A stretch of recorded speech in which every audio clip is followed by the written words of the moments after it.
Welcome to Focus on Seniors, a television show sponsored by Helping Seniors of Brevard County, Florida. The show is designed to make you aware of senior issues, needs, and resources available to help us age in place and with dignity.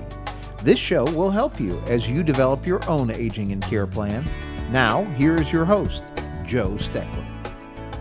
I'm Joe Steckler, and welcome to Focus on Seniors, the television arm of Helping Seniors of Brevard County. Our show is designed to provide you with information on how to develop your own aging and care plans. Our topic today is restorative dentistry. And joining me in the studio is Dr. Lee Sheldon and Dr. Matthew Sheldon of Solid Bite Dental Implants. Welcome, Dr. Lee and Dr. Matthew. Thank you, Joe. It's nice to have a father-son team. I love it. I can see the brilliance of the education of the father and the son. You're still smiling. Yes, I am. And you're able to laugh about it, too. Yes, I am. And you still work together. That's right. That's good. That's good. Yeah. But today, I do want to try and stick to a script. As much as I enjoy all the things we talk about when we talk about dentistry, the shows we've done together over the years on dentistry tend to make the science of dentistry a little more, I think, interesting. Good. For too long, we have looked at dentistry as a must or a last-ditch effort to save our teeth or not do something we don't want to have done or pull our teeth. Right. We have sort of changed that line of thinking with the new information about implants, veneers, whitening of the teeth, people wanting to smile more and having teeth that can project a winning smile. That's right. My first question was to you, Matthew. Okay. I said, let's talk about fillings first, because that's a thing that most people have done, I think, still, is teeth filled. Is that correct? Yeah, it is. It's still common, and a filling is needed mainly when you have decay on a tooth. We see that in the mouth clinically, or we can see it on a radiograph, on an x-ray. And when the decay is deep enough where it forms a cavity, which is the hull, then we have to fill it in with a restorative material. The older method on the back teeth was amalgam, that silver filling. These days, technology's improved so much where we do white fillings all over the mouth. Do a what kind? White fillings, tooth-colored fillings, yeah. It's not an amalgam? No, it's not. It's called a composite restoration. Looks good, it fits good, and patients are happier, and they're supposed to last a little bit longer. Is that when you come out with a little sample thing that you put next to the tooth and to compare the That's color? right. That's it. That's right. That's These what days, aesthetics are important. We pick shades, and we have all the colors of the rainbow, so we can match exactly the same color as the patient's natural teeth. Years ago, it was a Good Friday. It was during Lent, and then we had the services on when they had the washing of the feet ceremony, and this Marine colonel was selected along with me to be one of the patients that had their feet worked. And this Marine colonel tried to get me to paint my toenail red. I refused to do it. Have you ever thought about coloring somebody's filling? No, but in my residency, we do get odd requests. In my residency, one of the dentists is a big Ohio State fan. Okay. So he had on the outside of his crown a little buckeye tattooed, engraved on his crown. So every time he smiled big, he could see a little buckeye in the corner. So we do get odd requests sometimes like that. Just like I never thought about that. A personalized tattooed tooth. Exactly. But how have fillings changed over the years? You mentioned putting amalgams in the back. But how about for front teeth? What do we do now? That's one of the most heavily researched things is these dental materials. They're constantly evolving, generations and generations of evolution of composite and white fillings. And these days, we have good materials that bond to the tooth a lot better than they used to and last longer. If a person, you've got all kinds of models here. Let's say if a person had their teeth, for any number of reasons, their teeth had darkened. Do you have processes now that can whiten those teeth, or would you put a veneer on that tooth? What would you do? We can go both ways on that. Patients generally, they'll whiten first if they don't like the color of their teeth. They'll whiten their teeth. We give them a few weeks to whiten, and that's about as bright as their teeth will get. If they're still not satisfied, then there are things called veneers, which are like a fake fingernail on your nail there, and it's tiny. And we cement that, we bond that onto the teeth. It's for patients that don't like the shape of their teeth, if they've got minor spaces, minor crowding, the color. And this is, and it's not invasive. You can see how thin it is. Sometimes we do little or no preparation of the natural You can actually tooth. glue that thing on? Correct. Let's say if a person had a separation between these two big teeth. Yeah. If you had like a line there, Yeah. can you disguise that with that type Yeah. of veneer? Often we do close the gap with these, and we have firsthand experience next to us. Yeah, if you take a look at the earlier shows, the first few shows that we did, Yes. and you will notice that I had spaces between my teeth in those shows. Notice I have no spaces between my teeth now. Let's see. I can't see. Did you work on his teeth? I wasn't with him yet, no. Who did it? Dr. Jennifer Chase. And she You ain't let your son do it? He wasn't around yet. He was barely around. So, and so I have 8 veneers on my teeth. The same thing that Matthew was showing, he was holding between his fingers. I had veneers placed on my teeth, and so my front 8 teeth now are all veneers. Did it to 8 teeth? Yeah. You generally do it as big as you smile. So you want to, and people smile for their front 8 to 10 teeth. So. But they're individual ones so that you can still floss between them. That's Correct. right. Yep. Because the last thing you want to do is give a person a reason to not floss. Yeah, that's right. I remember one day I called you and I said, something's happening to my teeth. I don't know if you remember. And I was flossing. Evidently, I had pulled some of the plaque or the calculus off the back of a tooth. Hmm. I thought I'd broken part of my That's tooth right. off. I remember that. Remember that? Yeah. And you said, no, Joe, you just need to do that more to get that off of there. Yeah. So, the subject of dentistry can be made as light or heavy as you want to make it.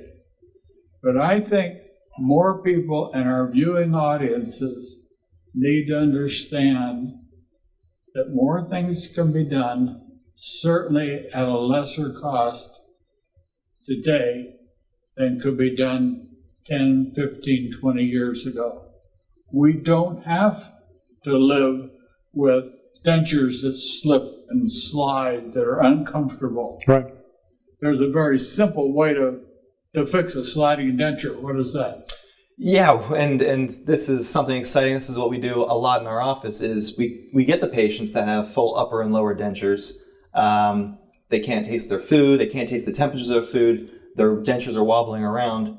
And the solution for that is to help those dentures out with dental implants where they can either stay fixed in place or utilizing dental implants, which are little posts in your jawbone that will snap into the denture. So you've got a solid seat on your denture so it's not wobbling anymore. But by putting that pin in there, you can still remove the denture, correct? Correct. Yeah, they're both removable and fixed options for dental implants. And the way I was describing the snap type denture, the patient can take in and out. I think more people would be surprised if they perceive that they have a dental problem, that you go into a specialist like the two of you and say, here's what I think is a problem. Is there a simple way to fix it? And many times there probably is a simple way to fix it. Well, the option you were talking, that Matthew was talking about before, the patient can walk in with a wobbly denture and walk out with a denture that snaps into place all on the same day. In other words, we can do the surgery, place the implants, put a reline, a soft rubber reline into the existing denture, and it'll snap over those implants the first day. Okay, but most people, when you have a denture put in, you have to use Adhesive, adhesive to keep it. particularly on the lower. Okay, and if you put that coating or whatever you call it on the bottom of the denture and there's snap-on fitting, they don't have to. Do they still have to use that other stuff? No, it's being snapped. It snaps over the dentures. You're no longer trying to get it to stick to the tissues. Now it's snapping over a pin or over a little bit over. Well, it's actually like the head of a pin. So it fits over a ball-shaped attachment that's right above the gum, and so it snaps into that. You don't need the adhesive anymore. It stays in place. Wow. So that's a great advance. Yeah. Yeah. Are any of these things here crowns? Yes. Oh, we have lots of crowns here. How much? Many people, you've talked about putting a veneer on your teeth. Yeah. But the purpose of a veneer is quite different than the purpose of a crown. You're right, because a veneer is primarily cosmetic. Okay. For a crown, essentially you're taking weakened tooth structure and you're holding it together with a crown. It can be cosmetic and it should be cosmetic, but the purpose of it is different. You're trying to hold the tooth together. You're taking a tooth that's had too much filling material and you're you're successfully holding it together so you can chew on it and chew on it properly without it breaking apart.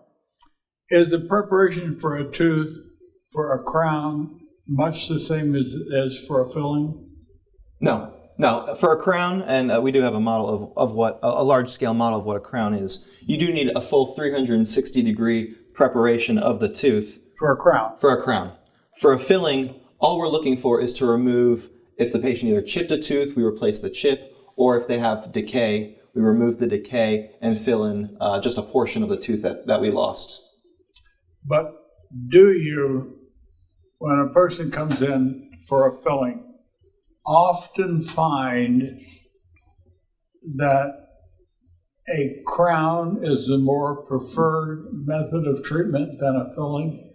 There are times, and generally it's when we first get a filling. Generally, if you come see the dentist on a regular basis, we catch the decay when it's small. So we start out with a small filling, and then the filling over time washes away a little bit. The margins aren't as tight to the tooth as before, so we need to redo the filling. So the filling gets a little bigger.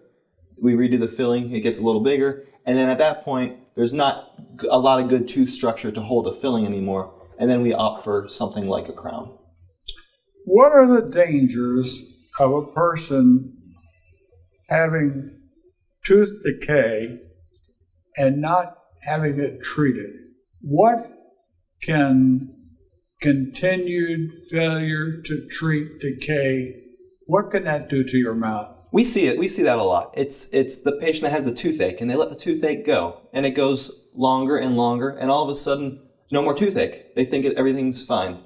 What happened was they destroyed the nerve in the tooth. The nerve died, and now they have a trapped infection below the gum line at the root of the tooth, where it's just constantly eating away at that bone.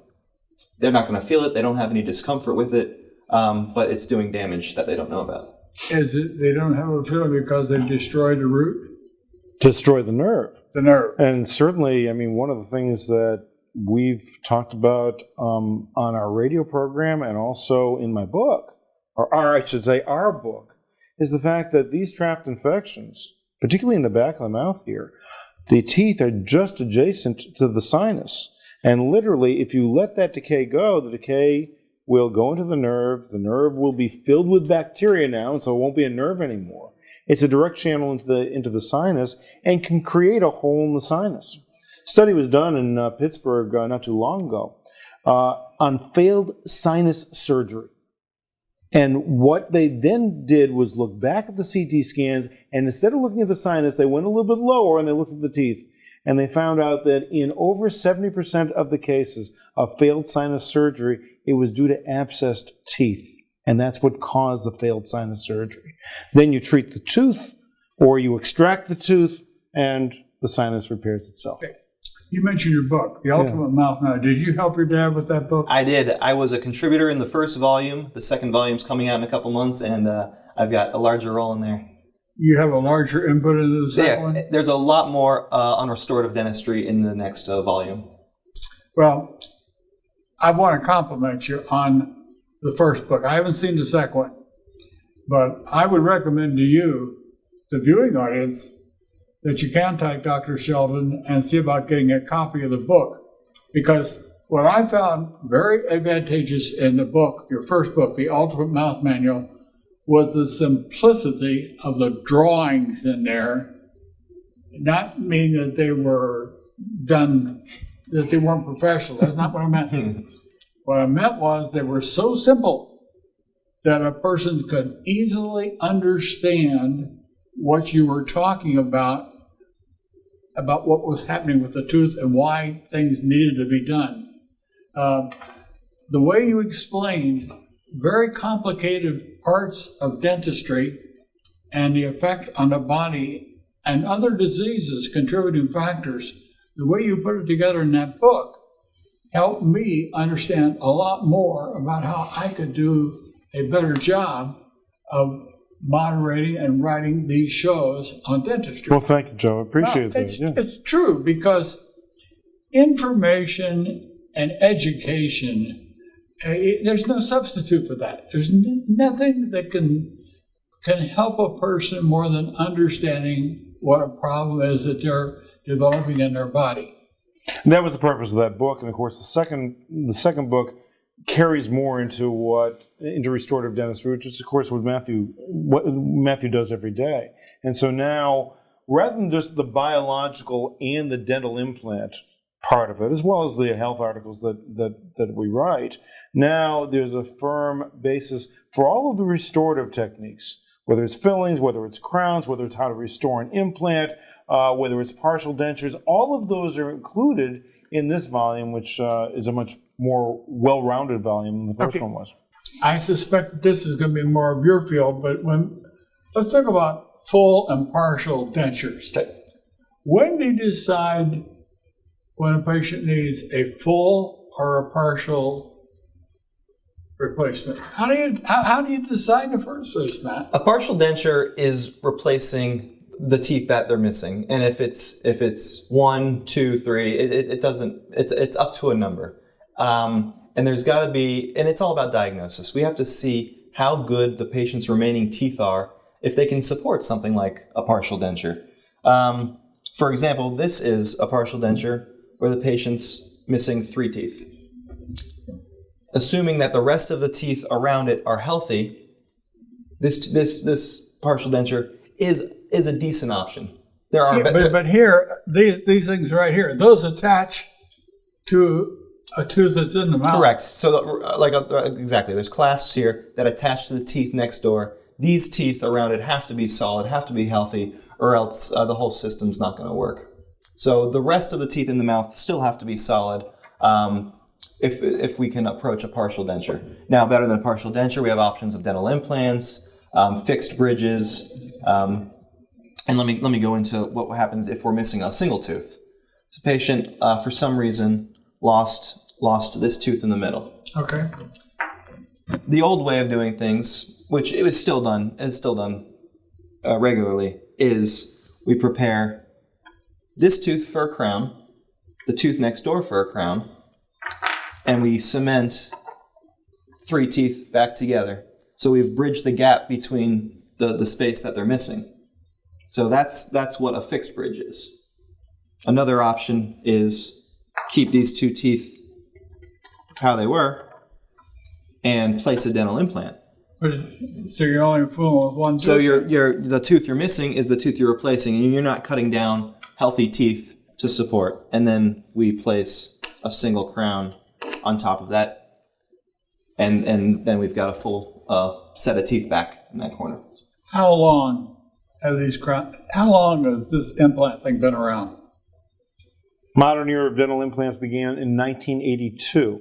Now, dental implants were experimented with for centuries, but in 1982, precision drilling techniques were developed so that the dental implant precisely fit into the socket that we prepared. And that was the difference. And that's what made dental implants the most successful of the tooth restorations, and has greater longevity than any of the other things that we do. Partials, bridges, that type of thing. Dental implants is number one. 50 years ago, I was on a submarine, and 2 Navy reservists we had on board saw that I had a tooth problem, and they took me up to the submarine tender on a Saturday morning, put a rubber dam in my mouth, started grinding, cutting, and everything else, and they prepared this tooth and this tooth, and there were 2 teeth in the middle. They took them out, put a permanent bridge in, made a gold thing, and they anchored them, and they put a pin down. I thought they put an implant, but you found out, you replaced it here about 1.5 years ago on me. You put implants in. Yeah, and that's a common misconception. People say, I had a dental implant. No, you had a post placed within your tooth. In my tooth. And in this case, in a dental implant, the tooth is coming out and you're placing a post within the bone. You know what the hardest thing on all that work those 2 guys did on me was? What? Keeping my mouth open for 8 hours while I sat there, and they talked and joked and cut and ground and did everything else. Bet they didn't sing to you, Joe. Yeah, but what was interesting to me was, when you did the implant on me, you found that my bone had receded. Right. You were able to do that process where you take platelets from my blood, and you got a product you mix it with and put it in a centrifuge, and you put that on my jaw. You grew so much bone that you had to surgically extract some of that bone to make enough clearance to put the implants in. You're a good healer, Joe. Well, but it shows, Lee and Matt, the advances and what we can do to help people chew better, digest their food, and enjoy their food, which we certainly can't do if our teeth are not right. That's right. Yeah, and I've got, this is a seniors program. And I've got to tell you that one of the common objections that we have is, well, I'm only going to last a few more years, therefore is it worth spending the money on this? And the answer is, as we get older and older, we have fewer and fewer things that we can do. But if we're thinking about our mouths all the time, or if you let things go and now your relatives are visiting you and you can't find your teeth. That's a pretty embarrassing situation. And so on the other side, if people restore their teeth and they're not thinking about their teeth, they're not thinking about their mouths, they can smile, they can eat, they can laugh, and as importantly, they can chew good, nutritious foods and keep themselves going a lot longer and a lot more comfortably. It's interesting you talk about losing your teeth. My father had full dentures. And one day he said to my mother, he said, Libby, where was that handkerchief that was on my dresser?